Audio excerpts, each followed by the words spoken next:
penalizing myself for something that had already happened, for something that I had no control over. Because instead of saying that you're a failure, think of how you can improve your life so you don't feel like a failure.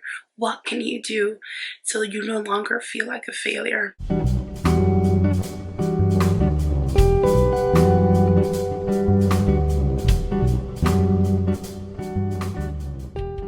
Hello everyone, welcome to my channel if you're new here, and welcome back if you're already part of the tribe. Today we're going to talk about how to stop overthinking and live in the present. I have definitely been there myself. I've shared this with you before. However, it's only fair that I share it again because this is what this video is about, right? Is something so important, something that happens very often, as much as you allow it to, if you don't recognize it happen and putting a stop to it. I remember replaying. That's how it happened for me. Overanalyzing. I will replay and analyze things in general or things that have already happened. And let me tell you, now this just sounds like such a blah moment because I noticed how much time I wasted replaying scenarios, reliving moments that had already happened. But then I have to catch myself and realize that had I not experienced that, had I not known what it was like to overanalyze, then I wouldn't be able to sit here and share with you what has worked for me to stop overanalyzing things. So I hope this video is valuable to at least one of you. That's precisely one way that helped me stop overthinking.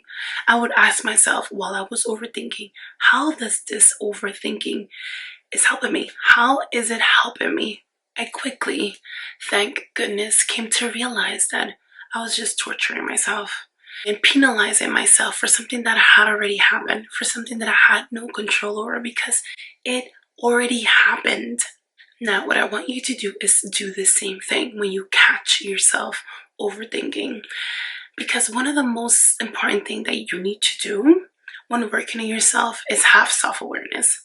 So when you are aware of yourself and when you are overthinking, stop yourself and ask yourself, what is overthinking doing for you?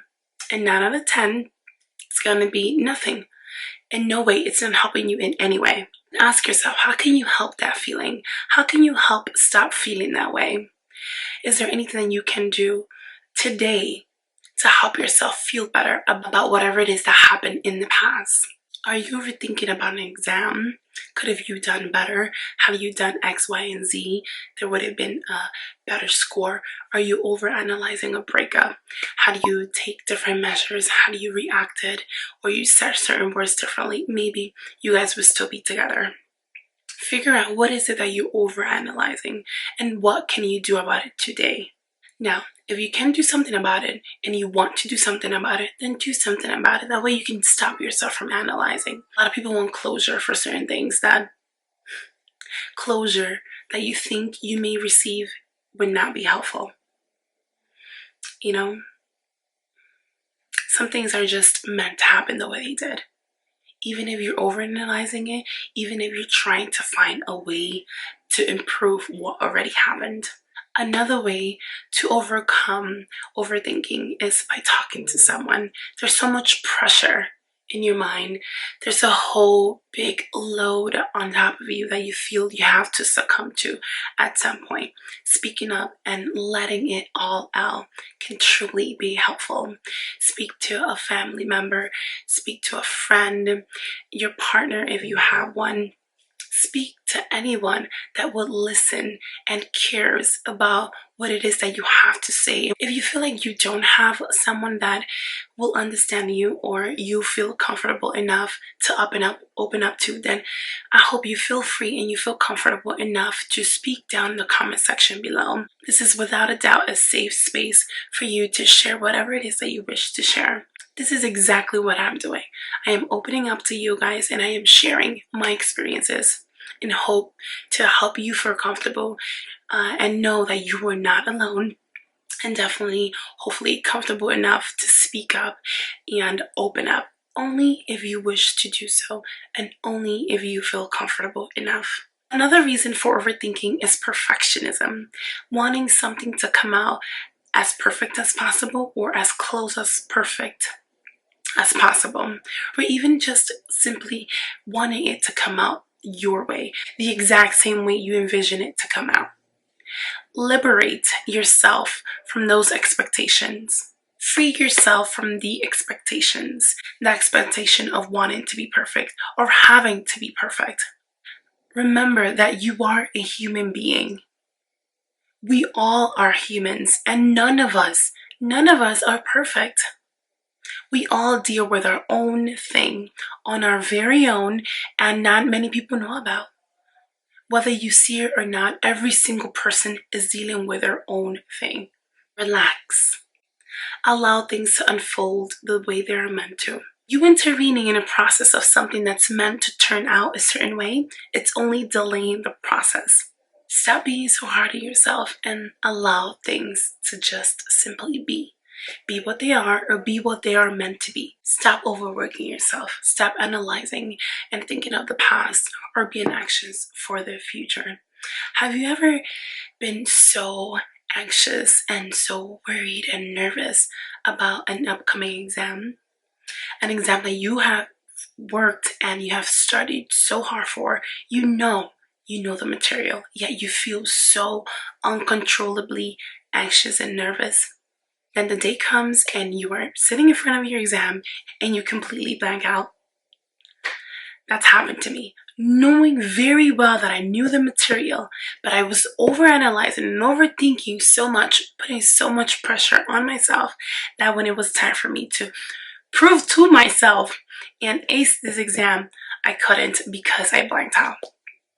That's what happens in every situation. When you put so much pressure on yourself and you overthink things, then that's ultimately what you're like pushing for. That's what inevitably will happen. You are doubting you acing that exam or being okay if you don't ace that exam.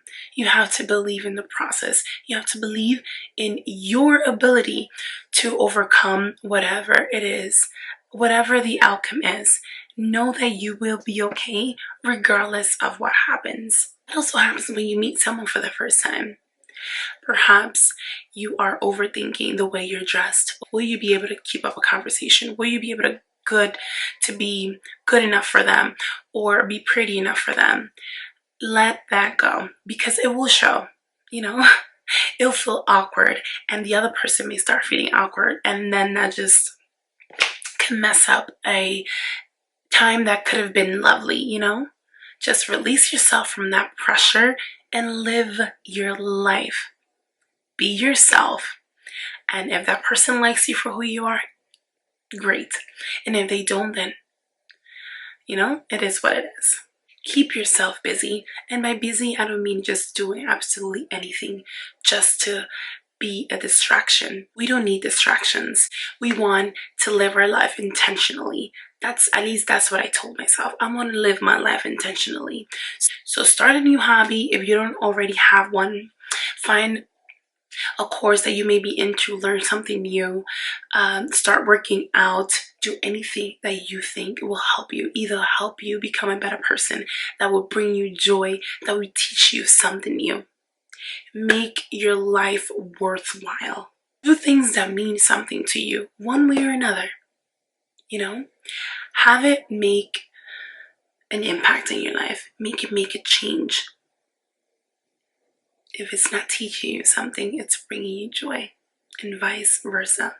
To keep yourself busy, you can also spend time with your loved ones. Of course, those people that bring you joy, those people that encourage you to stop overanalyzing and distract you. Not in a way where it's meaningless, rather in a way that brings you joy, right? Playing games, reminiscing on how things have been on your youth, and just bringing out the best in you. You know what I mean? Hang out and spend time with those people that motivate you to improve your life and encourage you to live a happier life. Another thing that helped me a lot with overthinking was rephrasing my thoughts and rephrasing the words that came out of my mouth. The way we refer to ourselves in our thoughts and in the way we speak matter, and they do affect us. Instead of saying that you're a failure, think of how you can improve your life so you don't feel like a failure. What can you do so you no longer feel like a failure? Rather than saying, I'm a failure, say, I will start doing blank in order to stop feeling like a failure. And in that blank, you insert whatever it is that you want to do or that you feel like you need to do in order to stop feeling like a failure. Rather than thinking, I am ugly, think I am beautiful in my own way. Rather than thinking no one will love me, think the right people will love me just the way I am.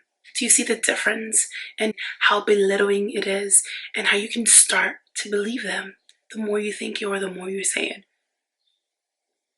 There's a lot happens in the way that we speak to ourselves. Make sure that you are aware of your thoughts, how you're saying it, how you're rephrasing it, and how you are referring to yourself and about yourself. That is all for this video. Thank you so much for watching. I appreciate you and I appreciate your time. Thank you so much for all of the support. If you did like this video and you find this video valuable, then don't forget to share. Share with absolutely anyone and everyone that you feel may like and also enjoy this video. Don't forget to like this video. If you liked it, then show me that you liked it and give me a big thumbs up. Don't forget to comment down below and let me know your thoughts. What were you thinking while you were watching this video? And if you're not already part of the tribe, then I hope you consider subscribing, and I hope I see you in my next one. Bye.